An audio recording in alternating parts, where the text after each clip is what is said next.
सह्याद्री फाउंडेशनच्या वतीनं आपण आज दिवसभर सीड कलेक्शन ड्राईव्ह घेतला.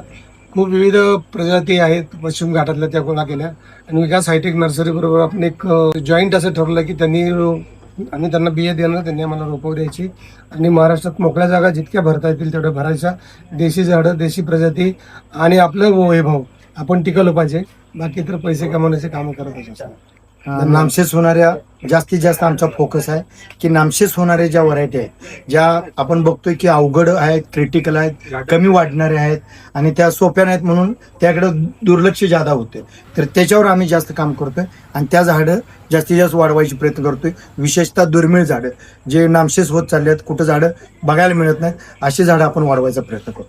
म्हणजे रानमेवा, आंबोळी, तोरणं, करवंद अशी आपली रानमेवा असताना आपणच त्याला माहिती नाही. पिढीला हे माहिती पाहिजे ना, सगळ्यांनी खाल्ली पाहिजेत का नाही.